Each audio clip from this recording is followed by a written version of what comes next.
Mbalmo aba kalama ko France jatigera France mena révélation ne gawe France commencera qui ka menaw cɛ qui ka cɛdon labo Burkina donnoni France bi qui ka soldats labo kasoro mɔgɔ ma bɔ kalama o bugu ka basu démanteler togo la France est sur le point de partir o ka service de renseignement y'a fɔ français ko Burkina t'a fɛ bi ko France ka ko negete Burkina la ko Burkina population yɛrɛ de tɛ fɛ ka France ye an bɛ wagati min kɔnɔna la o de senfɛ a b'a dɔn ko caman ka ɲi dogo de la baara bɛ ka kɛ dogo la Mali ani Burkina cɛla la non seulement kɛlɛ domaine na terrorisme mais baara bɛ ka kɛ dogo la est-ce qu'il y a faamu Mali ni Burkina cɛ pour que Russie bɛ se ka lahawta minɛnw ta kɛlɛkɛminɛnw les armes de guerre les hélicoptères de combat les Su-24 les Mi-35 est-ce qu'il y a faamu les drones de combat les radars Mali ni Burkina u ni Russie bɛ négociation na o minɛn belebeleba ninnu bɛ se ka cɛ ka na cogo min na ka na ta k'a di Burkina jamana ma France bɔl'o de kalama France panikera France bɛ ka siran a bɛ ka commencer ka Burkina tɔgɔ tiɲɛni daminɛ i m'a ye France journal u ka journal dɔ bɔra n'a tɔgɔ ye ko Jeune Afrique o de bɔra n'a ye est-ce qu'il y a faamu ko Mali avion taara Burkina premier ministre nɔfɛ k'u taalen Burkina premier ministre nɔfɛ k'u nana Mali kɔnɔna la u nana Bamako yan avion jiginna ko Burkina autorités ni Mali autorités ye ɲɔgɔn ye o avion kelen tilala ka taa est-ce qu'il y a faamu Burkina premier ministre ta ka taa n'a ye Russie sinon nin ko kɛra dogo la dɛ mɔgɔ tɛ ka bɔ a kalama mais an bɔra a kalama cogo jumɛn na France de kɔnna ka nin renseignement ninnu sɔrɔ komi ka avion la déplacer ala ko tiɲɛ olu dogo man di an bɛ tile min kɔnɔna la quoi donc u ka service de renseignement olu de bɔra kalama ko Mali avion taara Burkina premier ministre ta premier ministre nana Bamako yan ani Assimi ninnu ye ɲɔgɔn ye ani Choguel ninnu ye ɲɔgɔn ye u ye directive dɔw di a ma c'est-à-dire pour que Russie ka jamana dɛmɛ i kan ka taasira jumɛn de ta pour que Russie ka minɛn cɛ ka na di jamana ma i kan ka mun ni mun de kɛ mun de b'a to Russie ni jamana ka collaboration farafinna a collaboration bɛ se ka taa ɲɛ u ye ɲɔgɔn ye kɛ o système na en même temps Mali ye idée ni directive wɛrɛw d'u ma donc Burkina premier ministre bɔr'o la Mali la k'i tilen est-ce qu'il y a faamu Russie la Poutine fɛ an ye nouvelle min mɛn ko contrat d'armement baden de bɛna signer a b'a kalama yanni nin cɛ contrat signeli yɛrɛ cɛ fɔlɔ Russie avion damadɔ donni ka na di Burkina ma mɔgɔw tɛ min kalama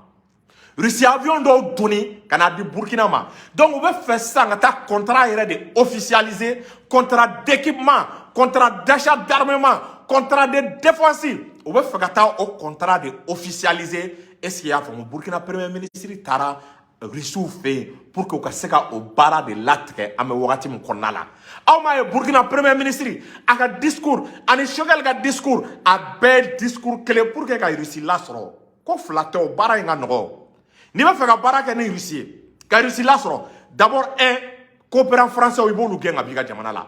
d'abord deux i ka langage la i b'a fɔ ko il faut diversifier les partenaires ka partenaire caya an kana to partenaire kelen bolo n'i bɛ k'o kɛ i mana taa fɛn o fɛn laɲini Russiw fɛ i b'a ye Russiw bɛ sɔn les Russes seront réceptifs parce que Russiw bɛ jamana la ye de est-ce que volonté bɛ nin jamana la est-ce que désir b'a la est-ce que nin jamana bɛ se k'i yɛrɛ bɔ France bolo wa aw m'a ye kabini Choguel ye discours historique kɛ Nations Unies na o semaine bɛɛ Russiw ye avion naani de donni ka taa u ko Choguel ye discours min kɛ ko n'u ma minɛn donni ka taa ko France bɛ Mali la bi ko France bɛ terroristes su ka kɛ Mali kan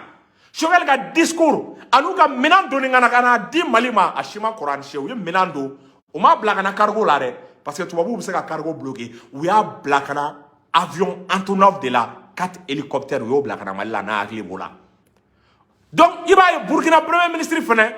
a kɛlen ka ci di n'i y'a ta k'a lajɛ français ma ko France ka coopération k'u ma nafa y'a la ko France ko n'i ye France ta k'a lajɛ k'u ka coopération na k'i b'a fɔ ko pays dɔw k'olu de bɛ ka terroristes su i b'a fɔ ko terroristes u bɛ ka renseignement sɔrɔ jamana dɔw de fɛ jamana dɔw de bɛ ka renseignement d'u ma ani ka arme d'u ma kabini Burkina premier ministre fɛnɛ y'o fɔ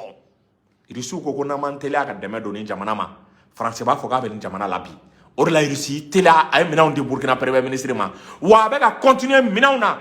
Mali état major ani Burkina état major n'u ye réunion belebeleba dɔ kɛ o réunion senfɛ jamana fila ninnu mago bɛ armement min na jamana fila minnu kan ka opération min conduit jamana fila minnu kan ka terroristes kɛlɛli min kɛ u y'a baara bɛɛ planifié o de la Assimi Ibrahima Traoré n'o ye Burkina président n'u ye ordre de di ko il faut intensifier le feu ko ka jahanama jigin terroristes kan ko ka tasuma kalaya ko ka dɔ fara muguci kan ko ka terroristes halakili daminɛ an bɛ wagati min kɔnɔna la Assimi ordre di Ibrahima Traoré dit, ou bien conseil de défense qui est pratiquement au même moment. Au conseil de défense, c'est vrai. Qu'on a fait intensifier, que terroristes fagali to, ka daga ga blasa en l'air. Surtout à la terroristes kunangwa, terroristes ka ko bana muna. Aba kalama, samia bana. C'est ça Mali blende ou besega bolu sagola.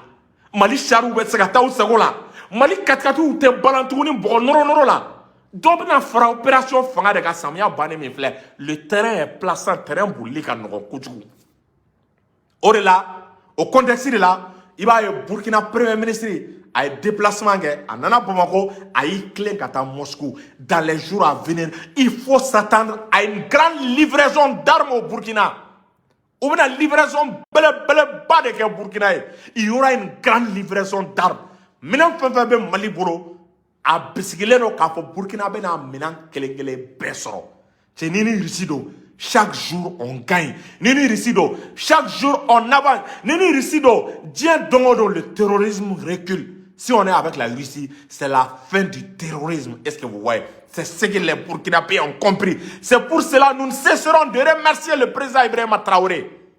qui est en train de suivre les traces de Thomas Sankara. C'est le 10 successeur de Thomas Sankara.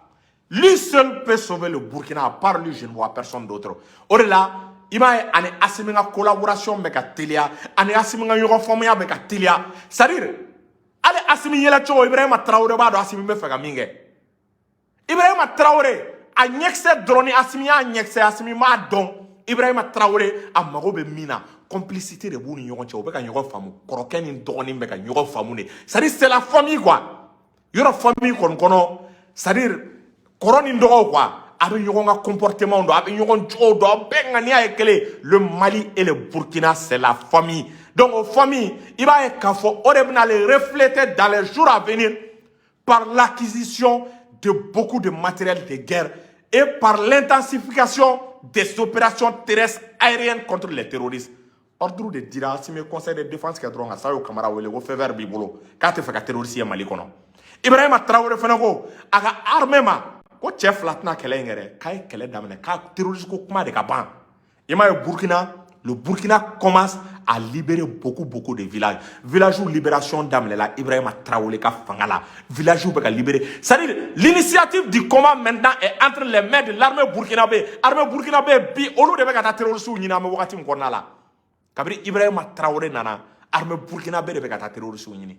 maintenant de fort tellement que ça il y a la coopération militaire. Il y a l'échange de renseignements, le Mali et le Burkina. Le projet de fédération Mali-Burkina, c'est bel et bien réalisable. Projet de fédération Mali-Guinée, c'est bel et bien réalisable. Or la victoire et gloire, Maraka Kumokaou ye wole la victoire et gloire ma. Comme projet de fédération Mali-Guinée-Burkina, kou dara victoire et gloire là, ko victoire et gloire est tombé, ko dana mo de ba kono, ou dale segu tungara la docteur Alain Bokoum Taïrou ba nounou. Est-ce qu'il y a pas mou? Hein?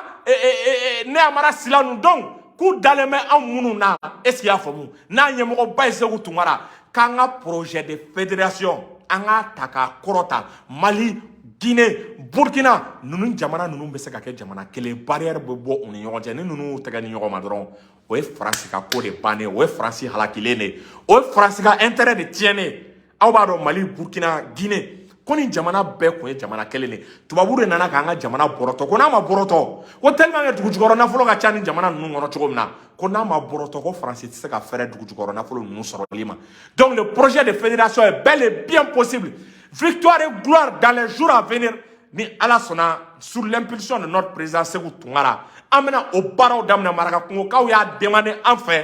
ku daleme tomina ku jigi kaye ko wa ku bébé victoire et gloire là. Quand on a un projet, quand on a porté le projet de fédération Mali, Burkina, Guinée. Donc, ou kama ou boyan kama, parce que victoire et gloire, on manata yoro la localité ou localité, ni problème mime audala, degun min bɛ aw da la aw bɛ min fɛ n'aw fɔ an b'o baara de kɛ bɛɛ bɛ se ka don victoire gloire la cɛ bɛɛ bɛ se ka don muso bɛɛ bɛ se ka don victoire gloire la mɔgɔ o mɔgɔ n'i bɛ fɛ ka don victoire gloire la i jija i ka tagabolo kɔrɔ système kɔrɔ tant que e jɛlen tɛ ni o ye e y'a ye système kɔrɔ ye jamana détruire min kɛ parti kɔrɔba minnu ye jamana détruire e t'o parti kɔrɔbaw la n'i nana i bɛ don victoire gloire la i n'anw bɛ baara kɛ anw mago bɛ bɛɛ la est ce que y'a faamu an mago bɛ bɛɛ la an mago bɛ dɛmɛbagaw fɛnɛ la minnu m'u ka dɛmɛ kɛ sans arrière pensée ka faso dɛmɛ ɲɛ b'an na an ka ko ka di ɲɛ b'an bɛ tiɲɛ sira kan n'i bɛ fɛ ka an dɛmɛ na i n'an bɛ baara kɛ an n'i bɛ kun mais k'a fɔ k'i bɛ dɛmɛ de kɛ est ce que y'a faamu ko dɔ b'e kɔrɔ ou bien k'i b'anw bila ka taa nin sira kan k'anw bila ka taa nin direction na cɛ tɛ muso tɛ k'i b'anw commander anw ka conviction ka gɛlɛn ni fɛn sugu bɛɛ ye est ce que y'a faamu donc mɔgɔw kana victoire gloire est ce que y'a faamu an bɛ jɛ ka baara kɛ an taara kita an implanté len bɛ an implanté len bɛ Segu an implanté len bɛ Fanakaw ko k'u tɛ mɔgɔ fila dɔn ni anw tɛ Maraka kɔngɔ filɛ k'i déclarer dans les jours à venir an bɛna taa yɔrɔ wɛrɛw la Kolokanikaw fana y'a fɔ k'u bɛ an kɔ Kolokani ye délégation ba labɔ an kama an ka bureau sigilen bɛ donc cɛ ni musow de ko k'an ka victoire gloire sigi k'u dalen bɛ Segu Tunkara la u dalen bɛ Amara Sila la Tayiru Ba docteur Ala ye Bokum Mali activistes ka tɔn k'u dalen b'a la ko n'an y'o tɔn sigi an mana hakilina ni kun kelenna min ta k'u b'an kɔ parce que an ka philosophie fɔlɔ ka Mali armée soutenir c'est à dire anw bolo diɲɛ kɔnɔ armée tɛ Mali armée ye o y'anw ka fɛn fɔlɔ ye parce que i m'a ye victoire gloire fama filanan ye mun ye Faransi tun bɛ baara kɔrɔ min kɛ ka Faransi balo baara kɔrɔ la an ka jamana la ka bɔ est ce que y'a faamu CFA la k'an yɛrɛ ka monnaie créer k'an jigi da an yɛrɛ kan Modibo Keyita ka vision ni nin vision ni nin hakilina b'i la i jɛlen don i ye mɔgɔ jɛlen i nɔrɔgɔlen tɛ parti kɔrɔba ninnu na i n'an bɛ baara kɛ victoire gloire la nin de tun bɛ an bolo est ce que y'a faamu k'a da aw tulo kan maliyɛnw a balimakɛ ni aw denkɛ Amara Sila sur chercheur salamu aleykum